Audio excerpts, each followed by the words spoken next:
Hello, मैं Patel sir MGM inter college गराई से। इस वीडियो में हम कक्षा 9 के लिए साखी जो है वो पढ़ेंगे। इसमें कुछ साखियाँ लिखी हुई हैं, उनको पहले पढ़ लिया जाए। पहले साखी नंबर 11 है, आपके किताब में होगा यह, उसको आप देख लीजिए घर पर। कबीरा कहा गरबियो ऊंचे देख आवास, काली परियु भुएं लोटड़ा ऊपरी जामे घास। तो इसका हम संदर्भ लिखेंगे कि प्रस्तुत साखी या प्रस्तुत दोहा हमारे हिंदी पाठ्य पुस्तक के काव्य संकलन में संकलित साखी नामक शीर्षक से लिया गया है। इसके रचयिता कबीर दास जी हैं।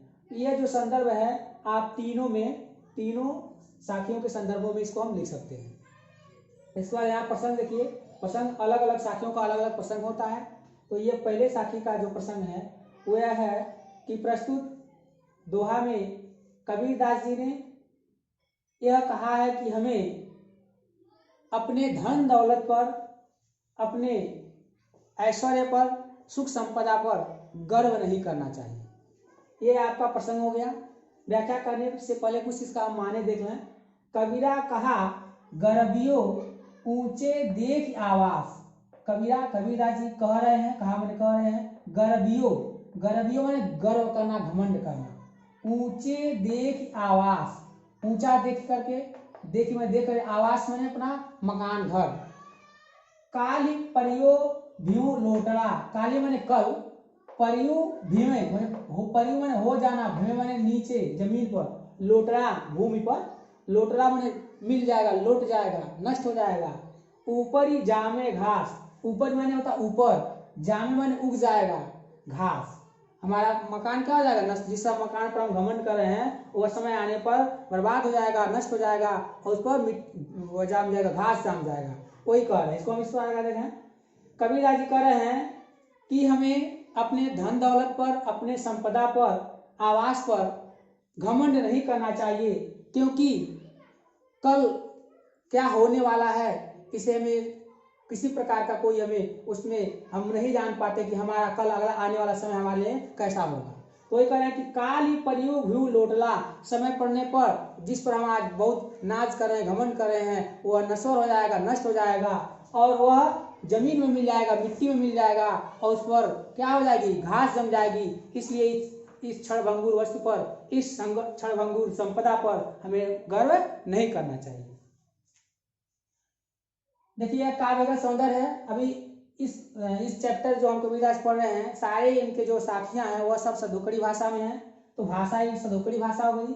गुण है, प्रसाद गुण है, और छंद जो है दोहा है, और रस जो है शांत रस है, और अलंकार देखिए अनुप्रास अलंकार। यहाँ देखिए कबीरा और कहा, यहाँ भी क है और यहाँ भी क है, इसलिए इस पद में, इस दोहा में अनुप्रास अलंकार है।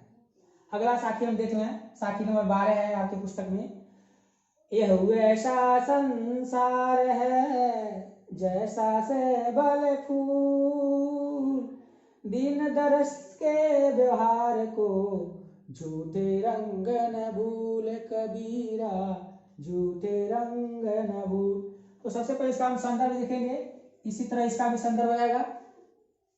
प्रसंग में देखिए, प्रस्तुत दोहा में कबीर दास जी ने इस संसार को, देखिए संसार को नश्वर बताया, संसार को क्या बनाया है, बताया, क्षणभंगुर बताया है, नश्वर बताया है। अब प्रसंग हो गया आपका। व्याख्या देखिए, यह ऐसा संसार है जैसा सैंबल फूल। इस संसार को उन्होंने सैंबल फूल की उपमा दी है। दीन दरस के व्यवहार को झूठे रंग न भूल। कबीर जी कह रहे हैं कि यह संसार जो है सेंबल के फूल के समान बहुत ही आकर्षक दिखाई देता है। जिस प्रकार सेंबल का फूल जब फूल दिखाई देता है तो लाल होता है, जो लोगों को अपनी तरफ आकर्षित करता है, लेकिन वह आकर्षण बहुत दिनों तक नहीं रहता है। कुछ ही दिनों में वह फूल समाप्त हो जाता है, उसका रंग उतर जाता है, खराब हो जाता है, और खाने योग्य भी नहीं होता है। उसमें सेंबल के फूल में जब वह फल उसका लगता है तो उसमें अंदर रुई भरी होती है, वह खाने योग्य भी नहीं होता है। इसी प्रकार यह संसार जो है एक सेंबल की फूल की तरह आकर्षक है।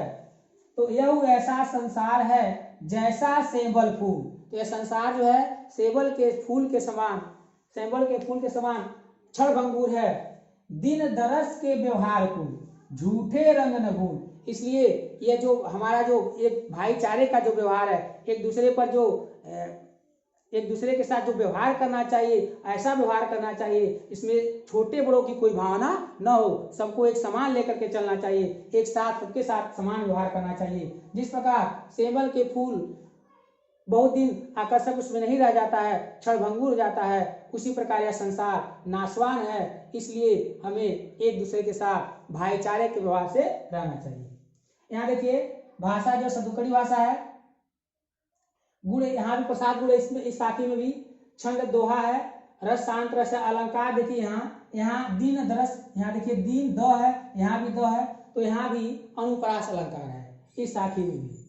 अगला साखी देख लीजिए, इही अवसर चेत्या नहीं पशु जीव पाली दे, राम नाम जाड्या नहीं अंति पड़ी मुख से है कबीरा, अंति पड़ी मुख से। तो संदर्भ सबसे पहले तो संदर्भ ने बता दिया है, इसी तरह इसके भी संदर्भ हो जाएंगे। प्रसंग में प्रस्तुत दोहा में कबीरदास जी ने व्यक्ति को, मनुष्य को राम नाम, चूंकि हमें मनुष्य जो जन्म मिला है उस जन्म में हमें राम नाम का, ईश्वर भजन का करने को कहा है कि ईश्वर भजन करने से ही हम इस संसार से मोक्ष को प्राप्त कर सकते हैं। व्याख्या देखिए, ई अवसर चेत्या नहीं, ई अवसर, अवसर माने अवसर, इस अवसर चेत्या अगर हम सावधान नहीं होते हैं, पशु ज्यों पाली दे, और पशु के समान हम जीवन व्यतीत करते हैं, अर्थात यह मनुष्य जीवन जो है बहुत ही भाग्य से मिला है। इसलिए इस अवसर को हमें बहुत सावधानी से निर्वाहन करना चाहिए। हमें ईश्वर की वंदना करनी चाहिए, उनकी भक्ति करना चाहिए, हमेशा उनका ही गुणगान करना चाहिए, उनका ही हमेशा स्मरण करना चाहिए। पशु ज्यों पाली दे, पशु के समान हमें अपना जीवन व्यतीत नहीं करना चाहिए, हर समय हमें ईश्वर भक्ति में लीन होना चाहिए। राम नाम जाया नहीं, हम अगर राम नाम का स्मरण नहीं करते हैं तो अंति पड़ी मुख से, तो अंत समय हमारे मुख में बालू के समान कुछ प्राप्त नहीं, मतलब बालू ही प्राप्त होगी, अर्थात हम इस मोह माया में फंसे रहेंगे, हमें मोक्ष की प्राप्ति नहीं होगी। इसलिए मानव जीवन बहुत ही दुर्भाग्य से मिला है और इस अवसर का हमें सदुपयोग करना चाहिए। राम नाम का स्मरण करके हमें इस मोह माया के संसार से मोक्ष प्राप्त कर लेना चाहिए।